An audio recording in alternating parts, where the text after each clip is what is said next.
Funding for this program is provided by Annenberg CPB to advance excellent teaching.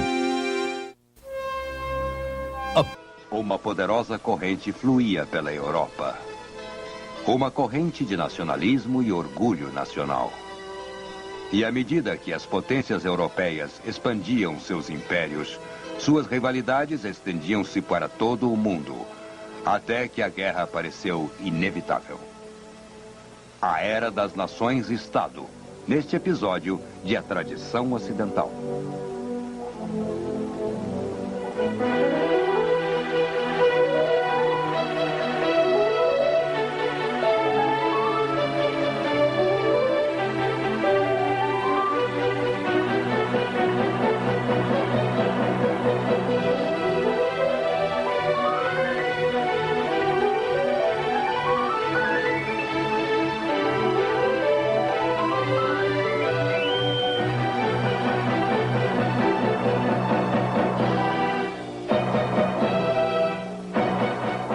E agora o professor da Universidade da Califórnia, Eugene Weber, em sua jornada através da história da civilização ocidental.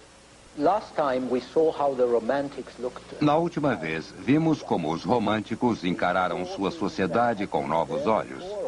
Eles viram coisas que já existiam antes, é claro, mas agora que uma longa análise fora realizada, ficaram chocados, ficaram abalados e quiseram fazer algo por causa disso. A Revolução Industrial, a explosão urbana, a melhoria das comunicações e informações concentraram a realidade e a imagem do sofrimento, horror e injustiça num patamar sem precedentes. Assim como as consequências do iluminismo, revolução e romantismo fizeram com que as pessoas ficassem mais sensíveis, mais aptas a serem impressionadas ou deprimidas pelo sofrimento humano. As maravilhas da indústria moderna eram equiparadas aos horrores do engenho humano, ou, quiçá, do engenho desumano.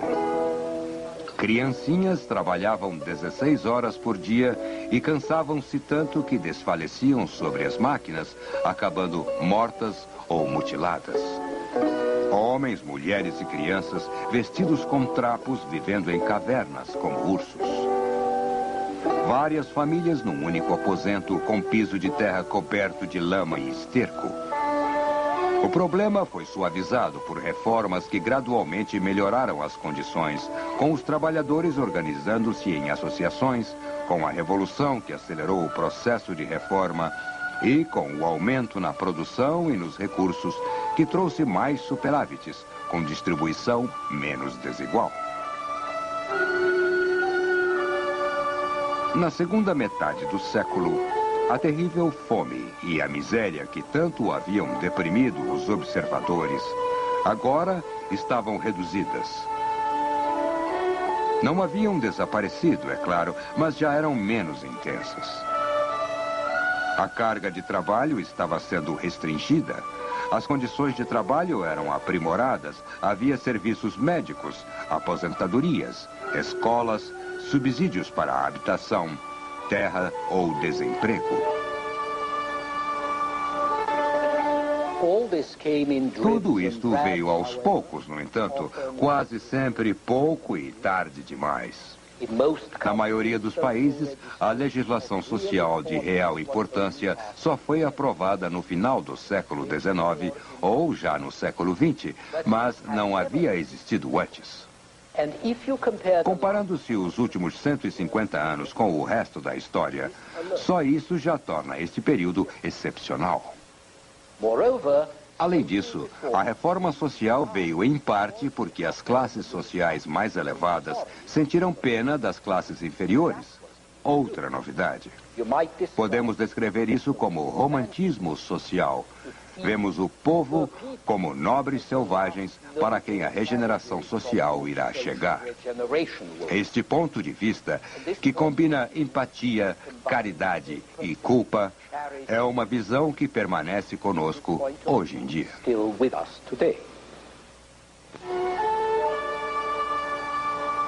As reformas também vieram porque mais pessoas votavam. Em 1914, todos os homens votavam, mesmo em países como a Áustria e Itália, que estavam mais atrasados. O sufrágio universal para o homem significava que os políticos que desejavam ser eleitos tinham que cuidar dos interesses de setores cada vez maiores do eleitorado. Mas não devemos exagerar a importância da pressão eleitoral, porque as reformas sociais vieram antes do direito de voto em lugares como a Alemanha e demoraram a chegar na França, que tinha o sufrágio universal havia muito tempo. Mas o voto foi um fator nas reformas, assim como foi um fator negativo no caso das mulheres, que sem o direito ao voto não podiam exercer pressão sobre os políticos que lutavam por votos. Em 1914, as mulheres votavam apenas na Finlândia e Noruega, embora isto também estivesse em vias de mudar e ocorreria em breve na Inglaterra, onde as mulheres quase conseguiram o direito antes da guerra e acabaram por obtê-lo pouco depois. O fato de que as reformas vieram porque havia mais recursos disponíveis inspirou ou confirmou ideias que poderíamos chamar de social-utilitárias. Organize a economia adequadamente e você resolve o problema social. Organize a produção e distribuição e você elimina a pobreza. Os grandes nomes desta escola eram o Conde Saint-Simon, na França, e seu secretário, Auguste Comte, um matemático.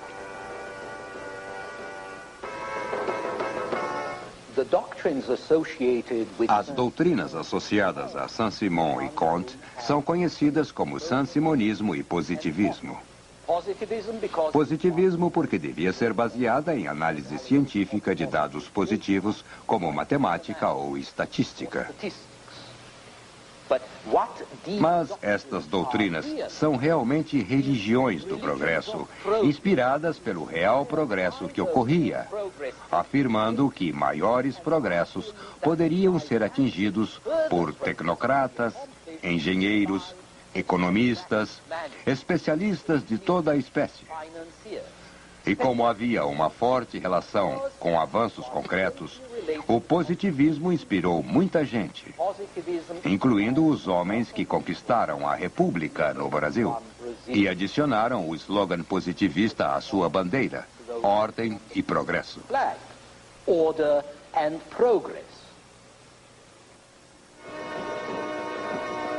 O positivismo também produziu sucessos reais. Positivistas e saint-simonianos construíram algumas das grandes ferrovias da Europa. Eles planejaram e construíram o Canal de Suez, a Torre Eiffel.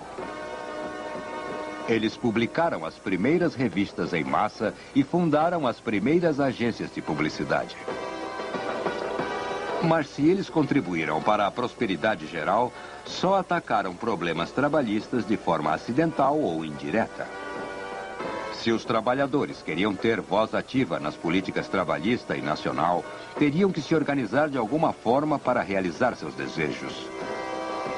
E aqui entra a tradição da revolta social, que tem início com a tentativa de integrar os trabalhadores ao Estado burguês e termina com a negação de que tal integração seja possível, que classes não podem ser reconciliadas, que as duas nações, a pobre e a rica, não podem ser integradas. Nesta visão dos trabalhadores, a classe operária tem que conquistar o poder.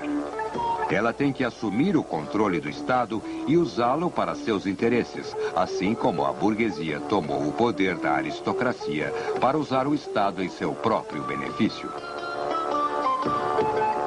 Como declara Karl Marx, somente quando a classe operária tiver vencido, só então a liberdade e a igualdade reinarão, pois aí não haverá mais classe para oprimir ou ser oprimida. A sociedade poderá ser organizada de forma racional com trabalho e justiça para todos, recursos que irão fluir de todos de acordo com suas capacidades, para todos de acordo com suas necessidades.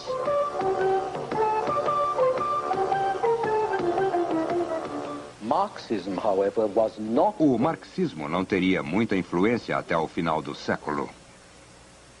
Mas as várias doutrinas que tentaram integrar os menos favorecidos por reforma ou por revolta mantiveram a revolução social viva.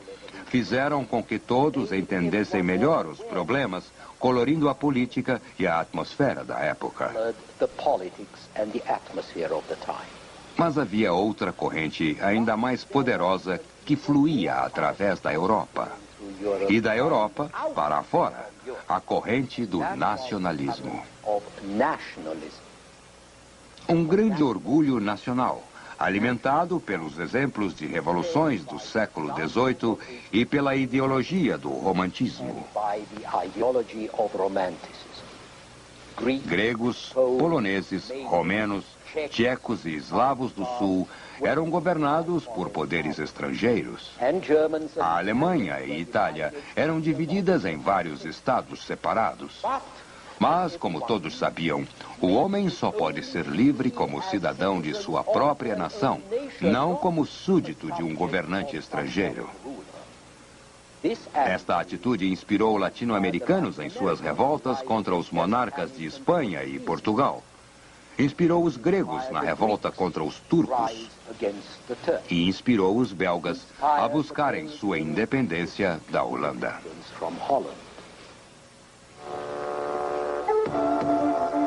Na verdade, a história internacional do século é a história de povos lutando para serem nações livres, atingindo o objetivo como fizeram os italianos e os alemães, romenos, búlgaros e sérvios nas décadas de 1870 e 70, ou fracassando como os poloneses.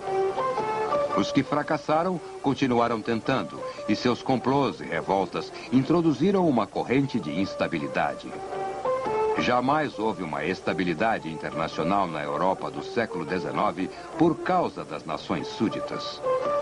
Poloneses, tchecos, eslovacos, romenos e eslavos do sul estavam continuamente conspirando e rebelando-se para obter o que chamavam de seus direitos nacionais. As duas grandes explosões revolucionárias de 1830 e 1848, em especial, foram épocas de revolução nacional, quando os povos se revoltaram pela independência ou pelo direito de união em uma só nação-estado. O século XIX não foi um período de grandes guerras na Europa, mas as guerras que ocorreram foram por objetivos nacionais. A unificação da Itália, a seguir da Alemanha e dos países Balcãs, até que a guerra foi deflagrada em 1914, exatamente porque os eslavos do sul queriam sua própria nação unificada.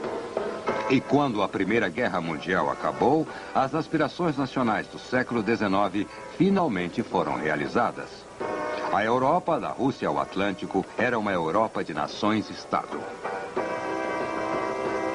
Mas no século XIX, as economias dos países europeus e no resto do mundo eram dirigidas pelos países avançados e, em grande parte, até por entidades como o Banco da Inglaterra. Politicamente, os assuntos estavam nas mãos das grandes potências, um termo inventado na época da Conferência de Paz, após as guerras napoleônicas, o Congresso de Viena, com a Inglaterra, França, Rússia, Áustria e seu império, e a Prússia, que em 1871 se tornou o Império Alemão. Na década de 1870, uma Itália unificada juntou-se ao grupo. Estas eram as grandes potências e podemos notar que os Estados Unidos não estavam entre elas, em parte porque estavam ocupados com sua expansão interna e em parte porque ninguém poderia imaginar uma potência que não fosse europeia.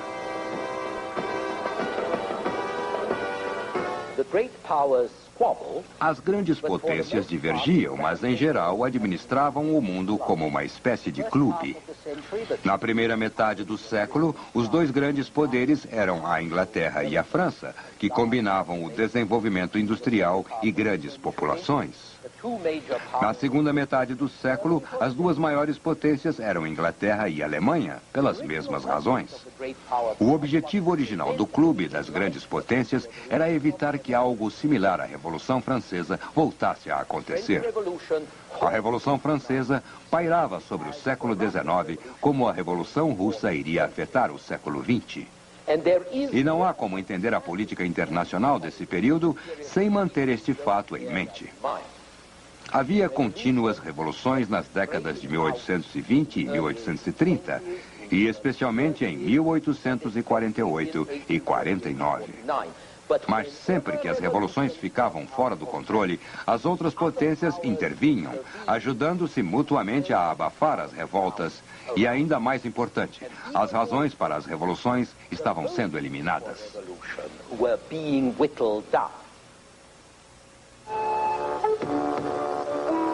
Uma grande exigência revolucionária na Alemanha, como na Itália, era a unificação nacional.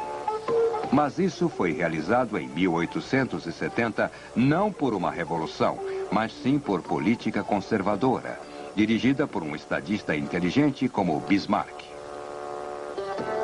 Homens como ele e como Napoleão III na França entenderam que os radicais poderiam ser aplacados realizando aspectos menos radicais de seus programas. Maior produtividade, melhorias econômicas e reformas moderadas tornaram isso possível. As grandes potências, como a Inglaterra da Rainha Vitória, também estavam determinadas a evitar qualquer coisa que pudesse enfraquecê-las, qualquer motivo para uma revolução. E a primeira coisa que queriam evitar era uma guerra generalizada, porque pensavam, corretamente, que uma guerra fomentaria revoluções. Assim, as guerras europeias do século XIX foram apenas marginais, como na Crimeia, mostrada aqui, ou nos Balcãs. Ou então eram bilaterais, França contra a Áustria, Áustria contra a Prússia, Prússia contra a França. Em geral, no entanto, de 1815 a 1914, foi o mais longo período sem guerra generalizada na história da Europa, desde os tempos romanos.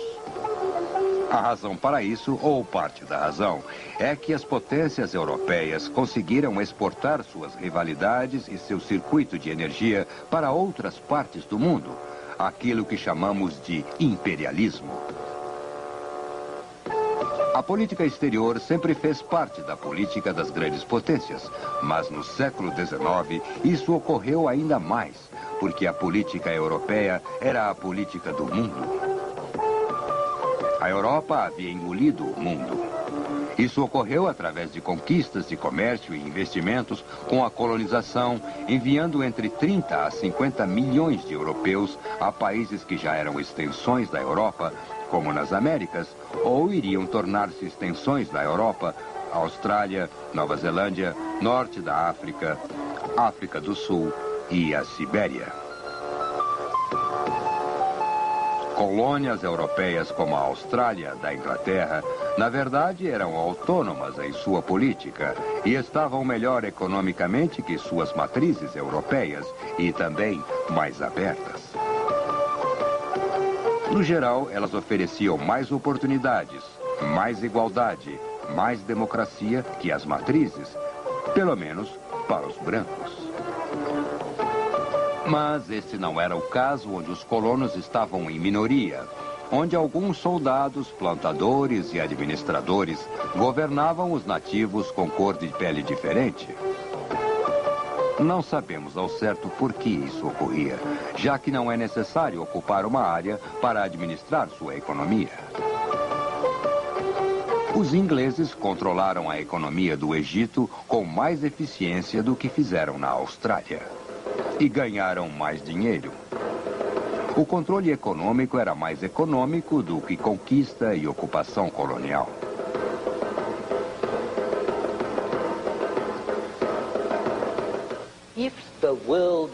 Mas se o mundo estava dividido nesta impraticável forma colonial, em parte era porque as grandes e pequenas potências nem sempre agem por interesses racionais. Havia um senso de aventura nas colônias, o tipo de coisa que vemos nas histórias de Tarzan. Havia o senso de missão, de levar o cristianismo, a higiene ou o governo decente a regiões que, como definidas na virada do século, eram chamadas de raças inferiores sem lei. Hoje podemos até rir dessa sobrecarga do homem branco e houve muita hipocrisia nesse sentido, além de brutalidade e estupidez.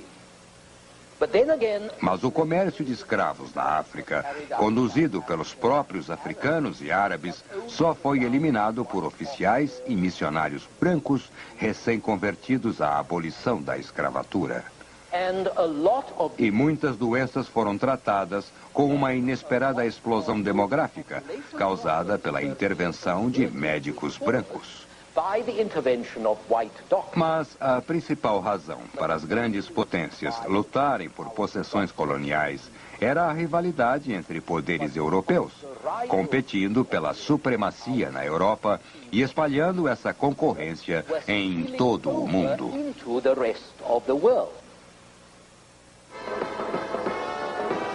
Uma grande potência, por definição, tem possessões ultramarinas e uma frota naval. Os ingleses tinham ambas. Os franceses, idem. Assim, quando a Alemanha se tornou uma grande potência após 1870, ela precisava ter colônias e uma frota naval, apesar do transtorno e despesas que traziam. Mesmo os italianos, após sua total unificação em 1870, começaram a pensar que gostariam de ser uma grande potência e passaram a pensar em suas próprias colônias. Mas a rivalidade europeia, econômica e política, estendeu-se por todo o mundo e preencheu os 30 anos antes de 1914 com crises internacionais que surgiam por conflitos coloniais. Esta é uma sátira americana sobre a ambição imperial da Rússia. Nenhuma dessas crises chegou a causar uma guerra, mas seu acúmulo causou uma expectativa de conflito em maior escala que parecia mesmo inevitável. Não foi uma surpresa quando a guerra finalmente chegou em 1914. E começou de forma que pode ser descrita como a última área colonial ou colonizada da Europa, os Balcãs. Como os estadistas do século XIX acreditavam, guerra e revolução andam juntas. A expansão colonial russa no Pacífico levou o Império do Czar à guerra com o Japão, onde a Rússia perdeu feio. A derrota humilhante desestabilizou o Império Russo e trouxe a Revolução em 1905. Esta revolução foi abafada, mas chegou a incitar revoltas similares nos vizinhos mais atrasados da Rússia, Pérsia, China e, mais importante ainda, na Turquia e seu decadente Império Otomano. Com a Turquia no caos, seus súditos e ex-súditos nos Balcãs começaram a lutar contra os turcos e entre si. Este levante nos Balcãs, por sua vez, ameaçou outro império arcaico, o Austro-Húngaro, o Império Habsburgo, que dominava grande parte dos eslavos do sul, hoje a Iugoslávia.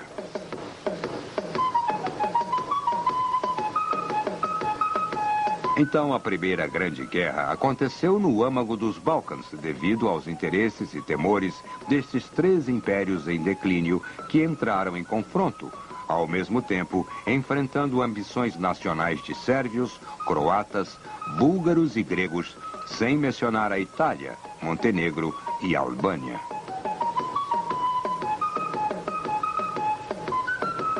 A crise que deu início à guerra surgiu quando o herdeiro do trono austríaco, Arquiduque Franz Ferdinand foi assassinado por um estudante em Sarajevo, a capital da Bósnia, que era parte do Império Austríaco. Acreditou-se, corretamente, que a Sérvia, uma nação eslava independente, era culpada pelo assassinato. E assim, a Áustria, com o apoio de sua aliada, a Alemanha, atacou a Sérvia, que era apoiada pela Rússia, por sua vez, aliada da França e alinhada com a Inglaterra. Nenhuma destas potências queria a guerra, mas todos estavam preparados para ela, especialmente pelo longo período de crises coloniais. Assim, a rede de grandes potências, criada para evitar hostilidades por meio de ações mútuas, ajudou a trazer a guerra. Poucas semanas após a morte de Franz Ferdinand, quase toda a Europa estava em guerra.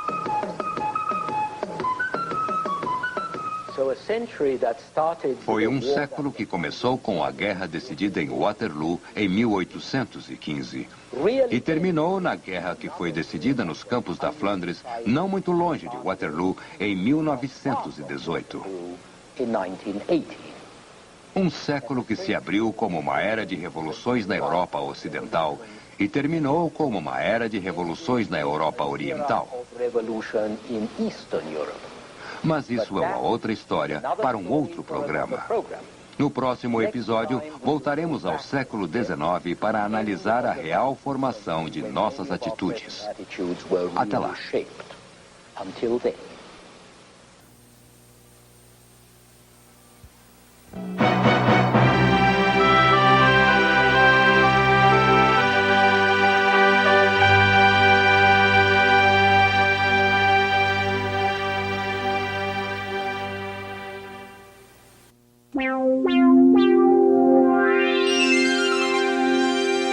Funding for this program is provided by Annenberg CPB to advance excellent teaching. For information about this and other Annenberg CPB programs, call 1-800-LEARNER and visit us at www.learner.org.